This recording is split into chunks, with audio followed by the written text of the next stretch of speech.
On a snowy night, a young woman opened her door to a stranger and his sick little girl, unaware he was a millionaire who would change her life forever. In the hush of snow and a child's drawing, love quietly bloomed. Before we begin, share where you're listening from and rate this tender tale from 0 to 10 at the end. Enjoy. The wind howled like a wounded animal, clawing at the corners of the weather-worn cabin as the snow fell in relentless, blinding sheets. Rowena tightened the latch on the last window, her fingers numb through the frayed gloves she refused to throw away. Outside, the storm erased the world inch by inch, swallowing the trees, the path, and even the distant mountains she usually could glimpse from her porch. Her breath fogged the glass as she stepped back, casting a glance at the flickering fireplace, the only source of warmth since the electricity had gone out an hour earlier. The storm hadn't been forecasted this early or this violently, but the mountains had a way of making their own rules. She clutched the old quilt tighter around her shoulders and moved toward the kitchen when a sharp, sudden knock shattered the silence. She froze mid-step, the hair at the back of her neck rising. Another knock followed, firmer this time. Then a muffled voice lost beneath the roar of the wind. She reached for the iron poker resting by the hearth, her heartbeat thundering as she tiptoed to the door. "Who is it?" she called out, her voice sharper than she intended. There was a pause, then a man's voice, ragged and desperate. "Please, I'm not here to hurt anyone. My niece is sick. We're stranded. We just need shelter for the night." Rowena's grip tightened on the poker as she peered through the frosted glass. A shadow loomed beyond the storm, a tall figure hunched over something smaller, wrapped in what looked like a tattered coat. She hesitated. Every alarm inside her screamed no. She didn't let strangers in. Not after what happened last time. Not after trusting the wrong man had cost her nearly everything. The memory surged uninvited. The bruises she'd hidden under sweaters, the words that still echoed in her sleep, the night she ran barefoot into the woods, gasping for freedom. She had built this place as a fortress, not a sanctuary. Yet the child in the man's arms coughed, once, twice, a wet, rasping sound that sliced through her fear like a blade. She saw the girl's head slump against his shoulder, too still, too pale. Rowena's jaw clenched. The cabin was cold already, and her cell had no signal, no backup, no way to call for help even if she wanted to. She could turn them away and risk hearing about a child frozen to death in the news. Or she could open the door, just for tonight. With a hiss of wind and a groan of old hinges, she unlocked the door and pulled it open. Snow blasted through the opening like a living thing, biting into her skin, swirling into the cabin. The man stepped forward cautiously, his boots heavy with ice, his coat soaked, and his face streaked with snow and exhaustion. In his arms was a little girl, no more than 6 or 7, her cheeks flushed with fever and lips tinged slightly blue. "Get inside," Rowena muttered, stepping back. "Don't touch anything." The man didn't argue. He moved straight to the fireplace and gently laid the girl on the worn couch, stripping off his coat to wrap it around her trembling body. "Thank you," he said softly, his voice barely carrying over the crackle of the fire. Rowena kept her distance, the poker still gripped in her hand as if it were part of her body. "Name," she demanded. "Ulrich," he replied, brushing a strand of damp hair from the girl's face. "And this is Lena. She's my niece." Rowena narrowed her eyes. "Where are her parents?" "Her mother, my sister, passed away last year," he said, his tone shifting with something heavy and quiet. "I've been caring for her since." A long beat passed between them, the only sounds the storm outside and the labored breathing of the child. Rowena exhaled sharply, turned on her heel, and disappeared into the kitchen. Moments later, she returned with a faded towel and 2 cups of instant soup. "This is all I have," she said, setting them on the table. "I wasn't expecting company." He took the towel with a grateful nod and began to dry Lena with careful, practiced hands. Rowena couldn't help but watch. There was no hurry in him, no panic, just a focused tenderness that caught her off guard. She was used to men who shouted, who broke things when they felt powerless. This one hadn't raised his voice once. Instead, he hummed something faint under his breath, smoothing Lena's tangled hair, tucking the coat tighter around her small frame. Rowena felt a tug inside her chest, a thread of something she hadn't allowed herself to feel in a long time. She sat across from them, still holding the poker, though it now rested on the floor beside her. Her eyes never left him. "You shouldn't have been out in this storm," she said finally, "especially not with a child." Ulrich didn't look up. "I was trying to get her to her grandmother's. The road was supposed to be open, but then the snow came faster than we expected. The car died. I didn't know what else to do," Rowena scoffed quietly, "but it wasn't entirely unkind. You should have turned back." "I couldn't," he murmured. "Not with her like this." The fire popped as if punctuating his words. Rowena let her eyes settle on Lena, who had drifted into a light, uneasy sleep. Her face, though flushed with fever, was beautiful, delicate, and innocent. She looked peaceful now, surrounded by blankets and warmth she hadn't had out there. For reasons she couldn't explain, Rowena stood and walked toward the linen chest. She pulled out a pair of hand-knit scarves, thick, matching, and crafted with care. She had made them during the last winter to pass the time, never thinking they'd serve a purpose. Without a word, she handed them over. Ulrich blinked in surprise, then smiled. "You made these?" She nodded, her voice tight. "Wear them. It's going to get worse tonight." For a long time, neither of them spoke. Outside, the wind screamed. But inside the cabin, something softer had begun to stir. Not comfort exactly, but perhaps the first fragile breath of it. And Rowena, standing in the heart of her old fears, wondered if, just maybe, this wasn't a mistake after all. The fire had begun to settle into a rhythmic crackle, casting long golden shadows on the wooden walls. And though the wind still roared outside like a starving beast, the inside of the cabin slowly took on a quieter shape. Warmer, less brittle, almost safe. Rowena sat curled on the far edge of the couch opposite Ulrich and Lena, one leg tucked beneath her, her chipped mug of soup clutched in both hands. Across from her, Ulrich fed the girl in slow, coaxing spoonfuls, whispering each time she stirred. Lena's eyes barely opened, but when they did, they always drifted to his face with a fragile kind of trust that caught Rowena off guard. She looked away, pretending to sip her lukewarm soup, though her mind was far from hunger. Ulrich glanced at her over the rim of his mug. "She loves chicken noodle," he said, his voice low, casual, as though trying to patch the silence with something human. "I used to make it for her every Sunday, just like her mother did." Rowena's gaze lifted cautiously. "Her mother? Your sister?" He nodded, setting the mug aside and gently wiping the edge of Lena's mouth with the corner of the scarf Rowena had given him. "Claire, she was fierce, wild.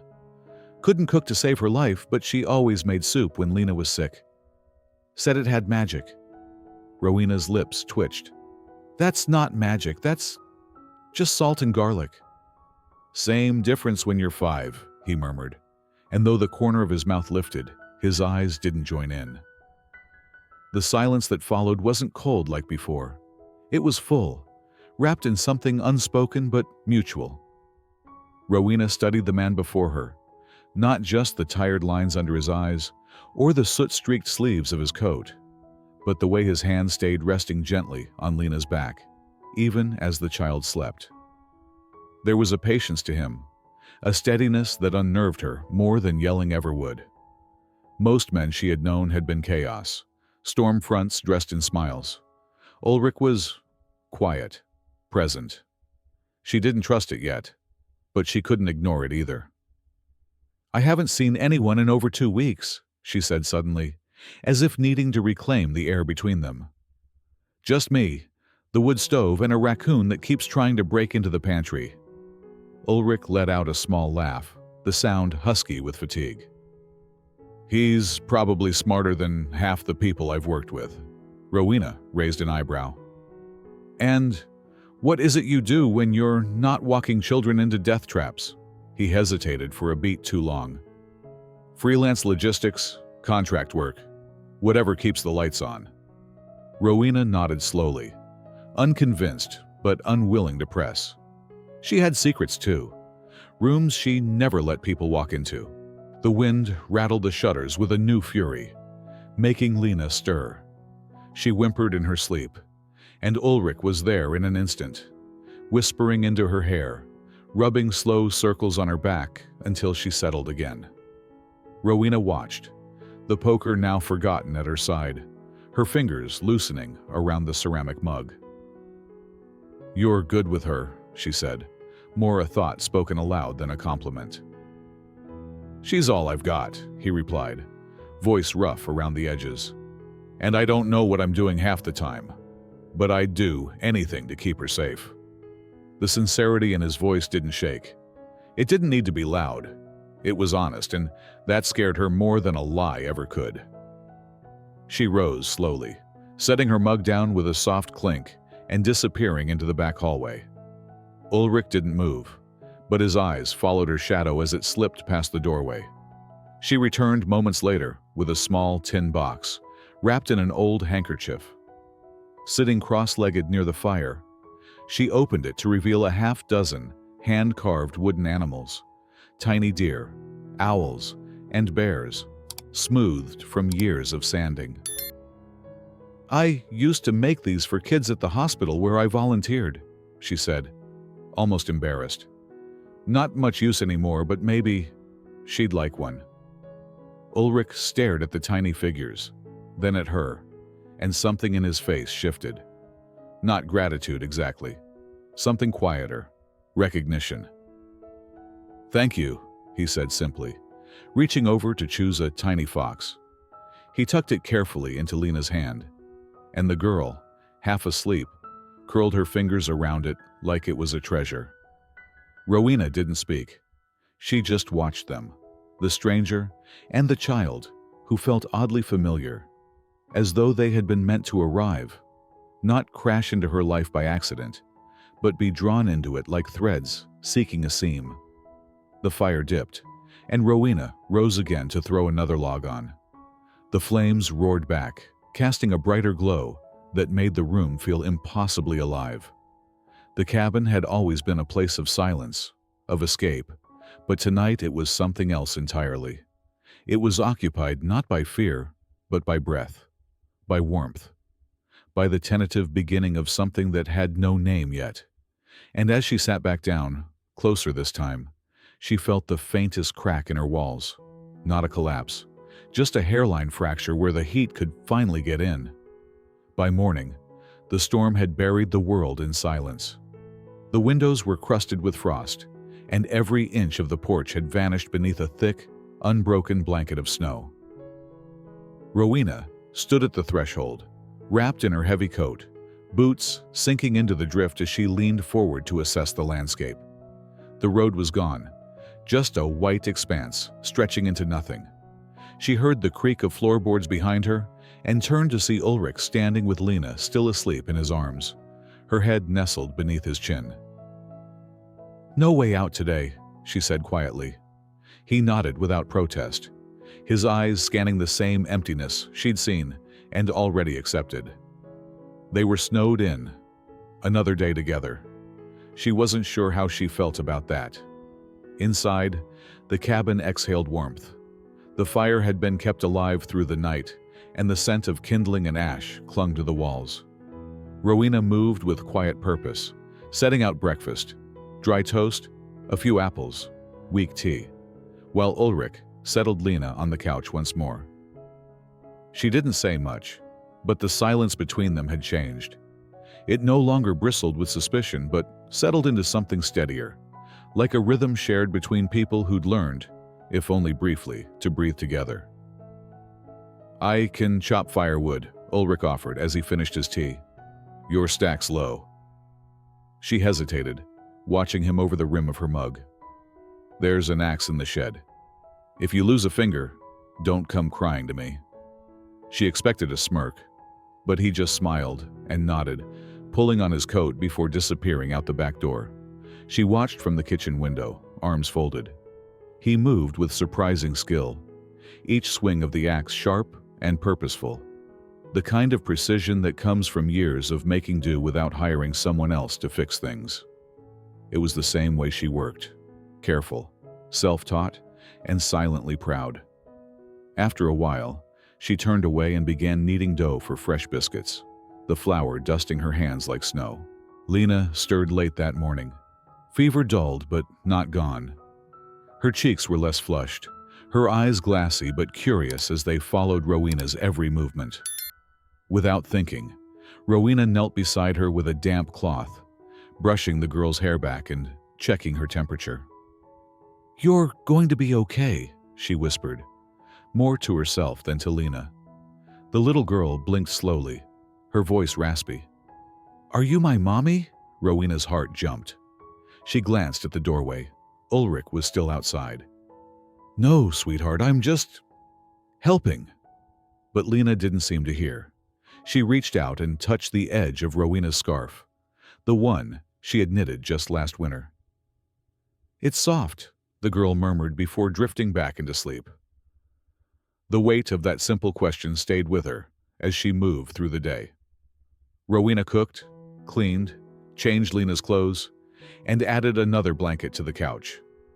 When Ulrich came back inside, snow melting in his hair and fingers raw from the cold, he found his niece curled beside the fire, clutching a wooden fox and wrapped in quilts that smelled faintly of lavender.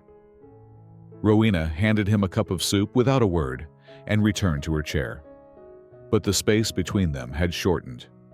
Only a few feet now, close enough that when Lena coughed in her sleep, they both leaned forward at the same time.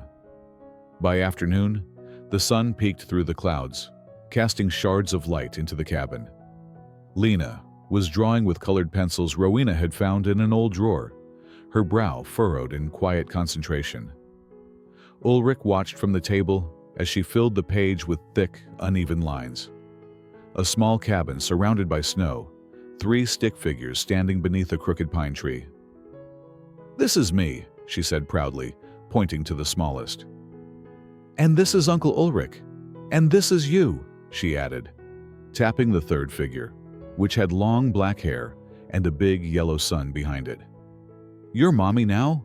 Rowena blinked, unsure whether to laugh or cry. Ulrich reached over and gently took the drawing from Lena's hands. He didn't say anything, just stared at it, as if the paper might start breathing.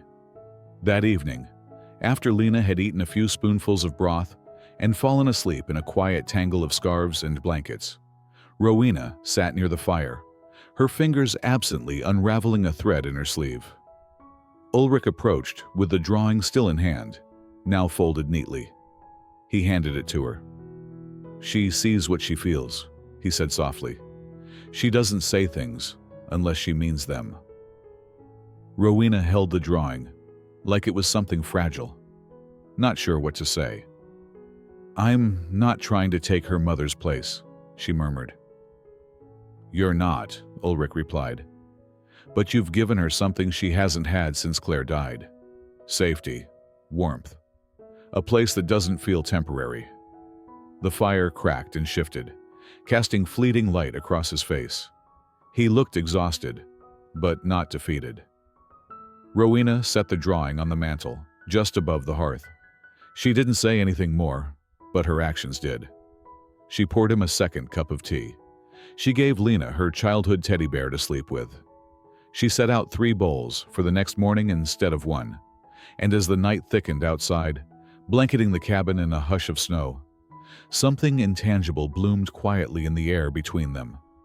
It wasn't romance, not yet, but it was something just as rare. It belonged. The storm broke quietly overnight, as if it had grown tired of its fury.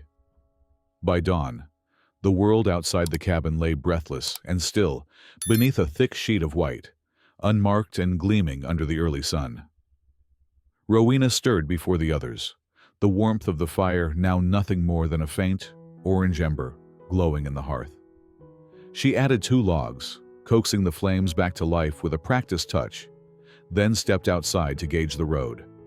The snow reached halfway up her thighs, but the sky was clear, and in the distance, she heard the muted hum of distant plows.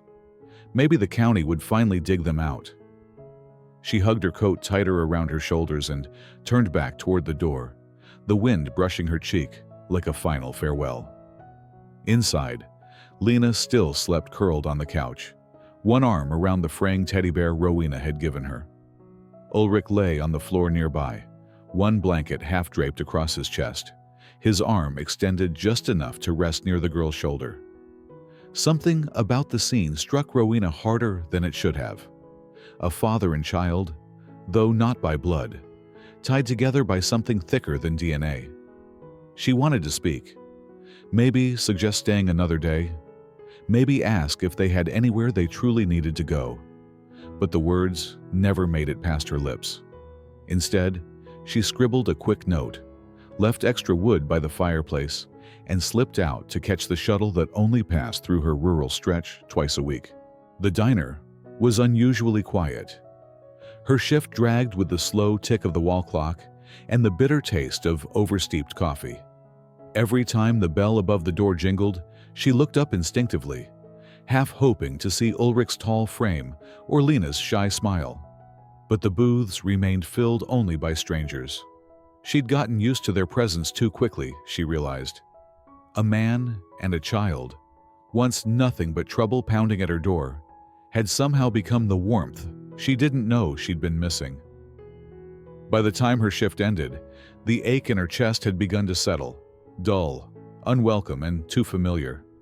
She ran the last stretch of road back home, her boots crunching fresh snow beneath them. Her breath clouded the air as she reached the porch, heart pounding not from the climb, but from the anticipation that maybe, just maybe, they would still be there. But the door creaked open to stillness. No laughter, no coughs, no quiet hum of Ulrich whispering to Lena by the fire. The cabin was too clean, blankets folded neatly, dishes washed and drying by the sink, the hearth burning steadily, but without the chaos of a lived-in mess. She froze, unable to step further, as if moving would confirm what her gut already knew. They were gone. Her eyes scanned the space with growing urgency. The little wooden fox Lena had clutched was gone. The scarves she'd knit were missing from the hook. Even the drawing, Lena's crayon depiction of their snow-covered family, had vanished from the mantel. For a moment, Rowena felt foolish. She had opened the door for one night, maybe 2, and in that time, she had let something take root in her heart. Something she hadn't invited, hadn't planned for, and now it was gone, leaving no explanation, no goodbye. But then she saw it. A piece of folded paper sat on the kitchen table, held down by a sleek, unfamiliar object that shimmered under the sunlight like obsidian. Her hands trembled as she picked up the note. No name, no flourish. Just a simple message scrawled in Ulrich's even handwriting. Thank you for the warmth, for the kindness, for reminding me that people like you still exist. I won't forget it. Below that, another line, smaller, fainter, almost unsure of itself. You helped more than you know. Beside the note lay a card, black, weighty, almost cold to the touch. There were no bank logos, no name, just a chip and a string of numbers too precise to be random. Her stomach dropped. She'd heard of cards like this, elite, invitation only, reserved for the kind of wealth that never had to explain itself. Slowly, she set the note aside and stared at the card, as if it might vanish if she blinked. Everything inside her warred at once.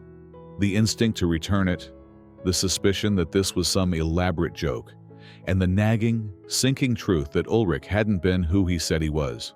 Not entirely. That night, she didn't eat. She barely moved. She sat by the fire, clutching the card in one hand and the note in the other, trying to make sense of what had just passed through her life, like a warm gust in the middle of a blizzard. She wanted to be angry. She wanted to scream at herself for being naive. But instead, she found herself grieving. Not the loss of strangers, but the loss of something fragile and unnamed that had bloomed in their presence. The next morning, she stood in line at the bank, the black card wrapped in a cloth and hidden in her coat pocket. Her fingers fidgeted with the edge of the note, still folded in her other hand. When her number was called, she stepped up to the counter, her throat dry. "I found this," she said, placing the card gently on the marble. "I just want to know who it belongs to." The teller took it with a puzzled look, typed in a few digits, and after a long pause, looked up slowly. "This is a private account," she said carefully. "No name on public file. But this level of access, whoever gave you this, they trust you. A lot." Rowena swallowed hard. "I'm not here to use it. I just needed to know." The teller nodded and slid the card back without another word. She left the bank no closer to answers, but no longer in denial either. Ulrich had vanished, yes, but not without leaving a mark, not without leaving the door slightly ajar. Days blurred into weeks. The snow softened, the wind calmed, and the roads slowly reclaimed their shape beneath melting ice. But inside Rowena's cabin, time did not move. The space Ulrich and Lena had filled remained painfully intact. 2 mugs still in the cupboard where she'd placed them by habit. The extra chair she no longer touched. The silence deeper now that she knew what warmth had once echoed through it. She returned to her routines, shifts at the diner, quiet evenings by the fire, the occasional attempt at carving or knitting, but her hands moved without soul. Everything she did now felt like a placeholder for something that had already slipped through her fingers. Then, one overcast Thursday, something changed. She had just arrived home, the sky bruised with the promise of late snow, when she saw it. Fresh footprints on the porch. Not from the mailman, not from a delivery boy, but heavier, longer strides, and smaller ones beside them. Her chest seized. Her fingers trembled as she reached for the doorknob. And when she pushed it open, the sound of a familiar voice undid her completely. "Hey," Ulrich said softly, standing just inside the doorway, snow in his hair, and Lena wrapped tightly in his arms. Rowena didn't answer. Her body froze, her mind scattered with disbelief, relief, and something dangerously close to hope. Lena peeked out from under Ulrich's coat, eyes lighting up as she spotted Rowena. "You're here!" the little girl cried, wriggling free and rushing toward her. Rowena dropped to her knees just in time to catch her, the child's thin arms wrapping around her neck like they'd never left. And she cried, not out of pain or fear or even joy, but from the ache of reunion that cracked something wide open inside her. Ulrich stepped forward cautiously, his expression unreadable, his voice low. "I didn't know if we'd find you home, or if you'd want to see us." Rowena pulled back from Lena just enough to meet his gaze. Her voice was barely more than a whisper. "You left without a word."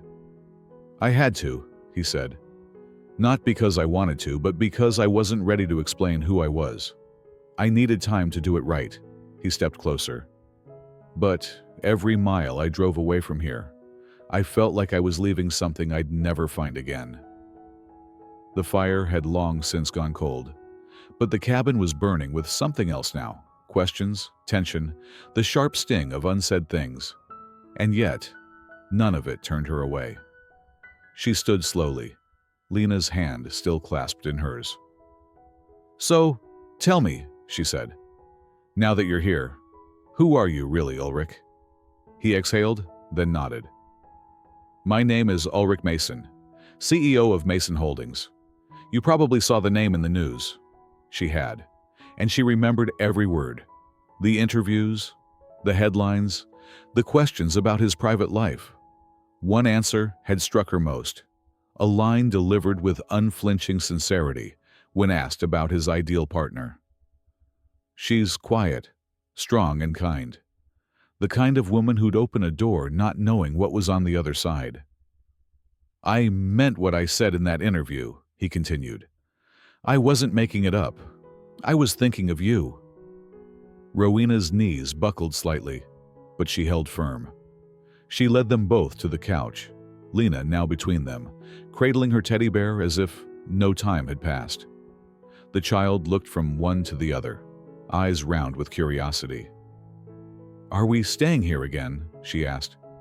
Rowena looked to Ulrich, waiting. He glanced at her before answering. "Only if she says it's okay." And this time, Rowena didn't hesitate. "Yes," she said. "You're both home." That night, they made dinner together like they had never stopped. Ulrich chopped vegetables with the precision of a man who used to survive on his own. Rowena stirred the pot with the instinct of someone reclaiming purpose. Lena set the table, humming softly, her drawing of their snow family now repinned on the wall, retrieved from wherever Ulrich had kept it. It fluttered slightly in the warmth of the fire, the sun drawn behind Rowena's head, more vivid than she remembered. Later, long after Lena had fallen asleep, curled between the cushions, Ulrich and Rowena sat in the quiet. The cabin hummed around them, not with noise, but with a shared presence that needed no explanation. "Why did you really come back?" she asked. He looked at the flames, then at her. "Because no amount of money made me feel more seen than I did in this place. Because Lena started calling you mommy in her sleep. Because when I thought about building something permanent, it was never a company, it was this." Rowena didn't answer, not with words. She leaned forward, rested her hand over his, and let the silence stretch. It wasn't forgiveness, not entirely, but it was the beginning of something stronger. They sat like that until the fire dimmed and the snow outside began to fall again, soft, steady, and silent. Not a storm this time, just the gentle return of something familiar, something like love. Spring arrived slowly, reluctant to melt the last traces of winter clinging to the trees. But inside the cabin, something else was already blooming. The days became gentler. The light stretched longer across the wood-paneled walls. And laughter, small, unforced laughter, returning to fill the spaces once left hollow. Rowena had fallen into a rhythm she hadn't dared to imagine. Mornings spent making breakfast, while Lena chattered about her dreams. Afternoons repairing garden fences or chasing sunbeams across the porch.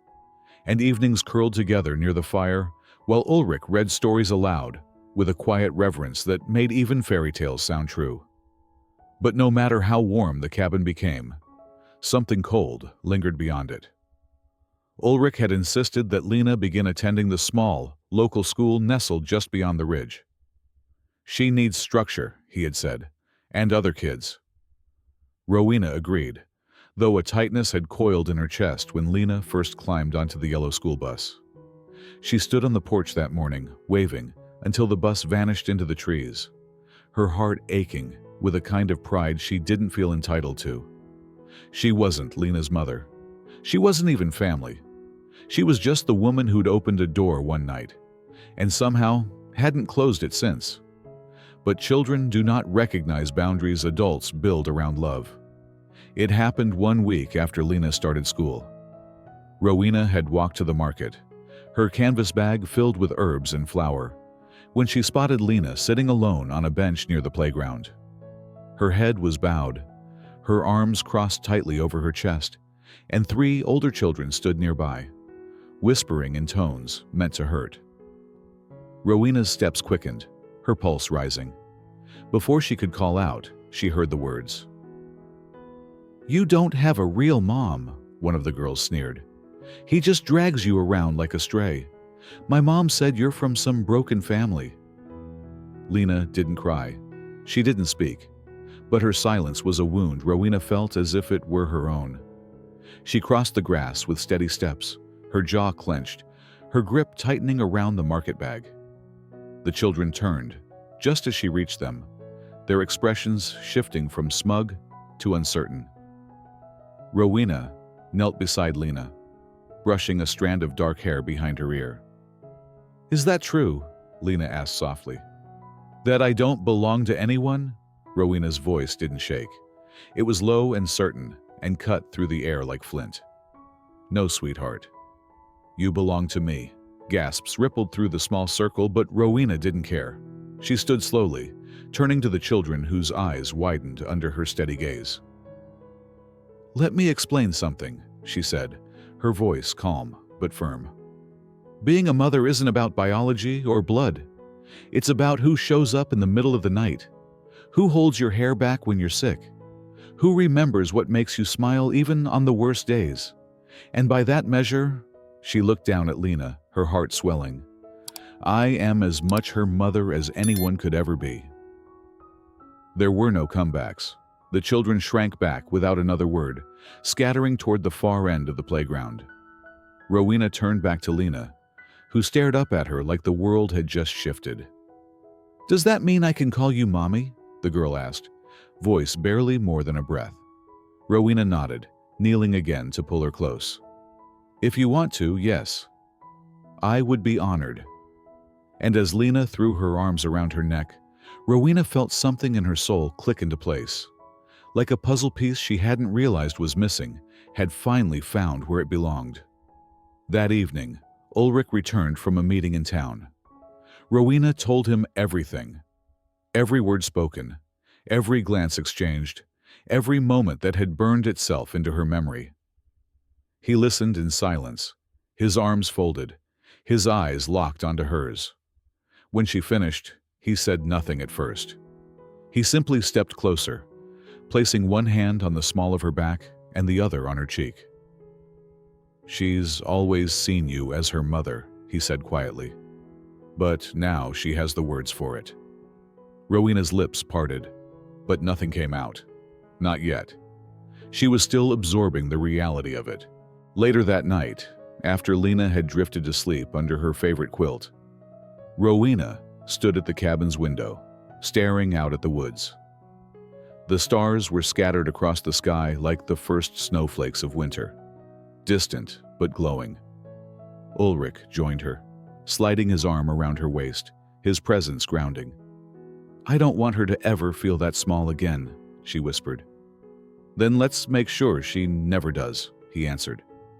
She leaned into him, finally allowing herself to believe that this love, this family, this quiet bond forged in a storm, wasn't temporary.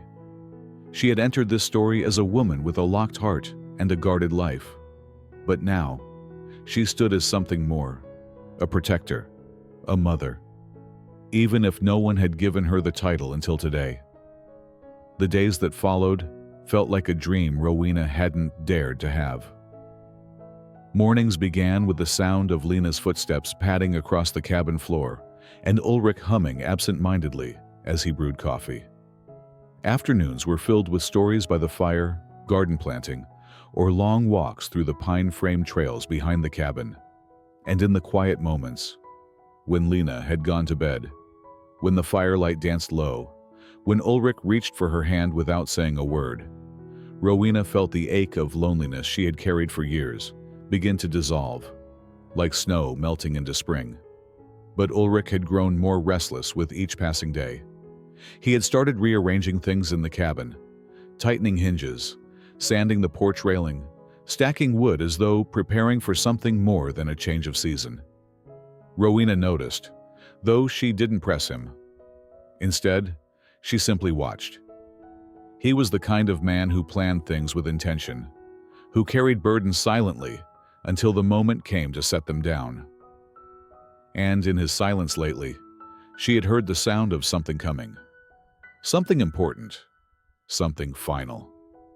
It happened on a late Sunday afternoon, the kind of day when the sky looked dipped in honey and the light filtered through the trees like soft music. Rowena had just finished reading Lena her favorite fairy tale, One about a hidden cottage, a brave girl, and a forgotten prince. When Ulrich appeared at the door, slightly flushed, his coat dusted with wood shavings. "Can I borrow her for a moment?" he asked, nodding toward Rowena. Lena grinned from the couch, waving them off dramatically. "Go, go, I'll guard the kingdom." They walked in silence at first, their boots crunching lightly over the forest path. The snow had long since melted, but the earth was still soft with memory. Ulrich led her not far, just to the ridge where the pines parted to reveal a view of the valley below, where the mountains curled like sleeping giants, and the sky stretched endlessly above them. There, at the edge of the overlook, stood a small wooden bench Ulrich had built months ago, though Rowena hadn't realized it had become their place. She turned to speak, but he was already kneeling. Not with pomp or fanfare, not with a velvet box or a flash of diamonds. Just Ulrich, kneeling in the dirt and pine needles, holding a simple silver ring in his outstretched hand. Inside the band, 6 delicate words were engraved. "Thank you for opening the door." Her breath caught in her throat, the wind gently rustling the trees, as if the forest too had paused to listen. Ulrich's voice was steady, but his hand trembled slightly. "I used to think I didn't deserve a family," he began. "That what I lost couldn't be replaced, only mourned. But then, on a night full of snow and silence, you opened the door. You didn't just let us in. You gave us warmth. You gave Lena safety. And you gave me something I didn't even know I was searching for." Rowena's hands covered her mouth, her heart pounding so loudly she was sure the birds had flown away in alarm. Ulrich continued, his gaze never leaving hers. "I won't promise perfection. I can't. But I promise I'll never let you wonder if you're wanted. I promise to choose you, over and over, even when life gets messy. And I promise to never close the door you opened. For me, for her, for us." He swallowed hard. "So will you open it again? This time for a lifetime?" Before she could answer, a small gasp echoed behind them. They both turned to see Lena standing just a few feet away, her cheeks flushed from the run, her eyes wide with understanding, far beyond her years. "Is it real?" she whispered. "Are we going to be a family?" Rowena dropped to her knees, tears spilling freely now. She opened her arms, and Lena ran into them, burying her face in Rowena's shoulder. "Yes," Rowena said, voice thick with emotion. "We already are." Ulrich stood slowly, slipping the ring onto Rowena's finger as she held Lena close. The metal was warm against her skin, like it had been waiting for her all this time. She looked up at him, this man who had once been a stranger at her door, who had brought with him not just a sick child and a secret past, but a future she hadn't known she deserved. "Yes," she said again, this time to him. "Yes, I'll marry you," Lena beamed, grabbing both their hands and squeezing tightly. "Does this mean I get to be the flower girl?" she asked, eyes gleaming. Ulrich chuckled, pulling them both into an embrace. "You'll be the queen of the whole wedding," he said, "the reason it ever happened at all." As the sun dipped below the horizon, casting everything in gold and blush, they stood together on that ridge, 3 figures, not born into each other's lives, but stitched together by something deeper than fate. The wind was soft, the trees whispering like old friends, and somewhere far below, the river shimmered in the last light of day. There were no crowds, no orchestras, no cameras to capture the moment. Just one man, one woman, and one child who had believed, against all odds, that a single open door could change everything, and it had. If this story stirred something in your heart, if it reminded you that love can arrive quietly, that family is sometimes found in the most unexpected places, then I invite you to share your thoughts. What part of this journey stayed with you most? Leave a comment and let us know. We'd love to hear where you're listening from and what this story meant to you. Thank you for spending your time here, for opening your ears, and maybe your heart to a tale of second chances, quiet courage, and the kind of love that knocks gently before walking in. Until next time, stay warm, stay kind, and keep the door open. We'll meet again in the next story.